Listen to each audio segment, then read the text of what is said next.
Property. Very few people are stepping up to take any responsibility. You might have noticed that's just one of the frustrating things about this crisis. We think it's important that you know who got us into this mess, and we promise to keep naming names. And tonight we take a look at a big home building company, Beazer Homes USA. They're added to our list. Here's Gary Tuckman. Faith Tennyson only wanted a safe home for her son.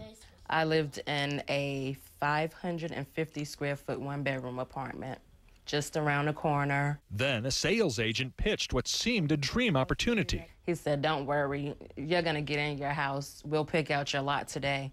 I picked out my lot the same day. He was selling houses in a Charlotte, North Carolina subdivision for Beazer Homes USA, one of the nation's largest home builders. Beazer was also a mortgage broker at the time, arranging your loan to buy the house.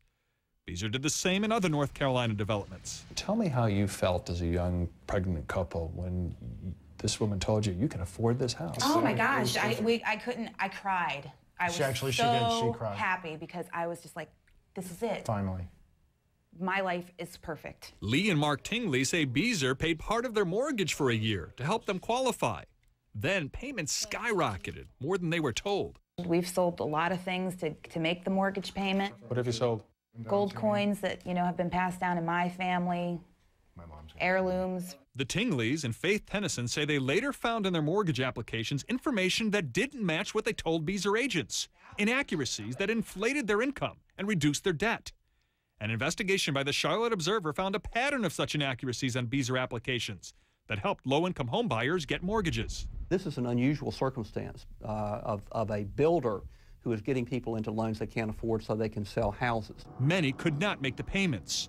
Now, in 10 Beazer developments here, 1 of 5 homes has been foreclosed on, dragging down the value of other homes.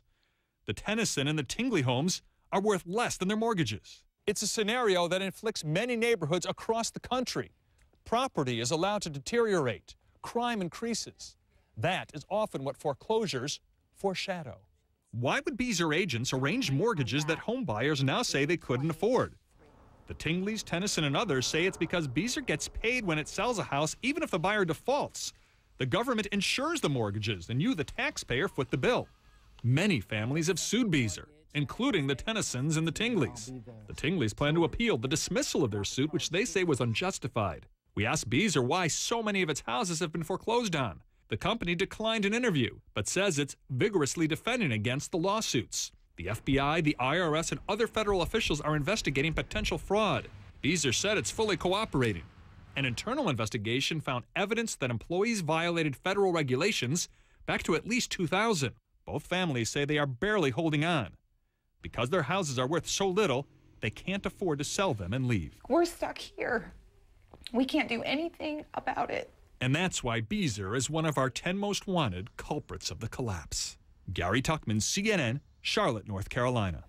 Well, we believe in naming names. Ian McCarthy is the CEO and president of Beazer Homes USA, and according to Morningstar, his total compensation last year was nearly $5 million. In 2006, we should point out, it was $22 million. So let's make it official. Ian McCarthy now joins our 10 most wanted culprits of the collapse. We began last week with Joe Cassano from AIG, followed by Richard Fuld from Lehman Brothers, Chris Cox from the SEC, Senator Phil Gramm of Texas, and former chairman of the Federal Reserve, Alan Greenspan. Back on the campaign trail.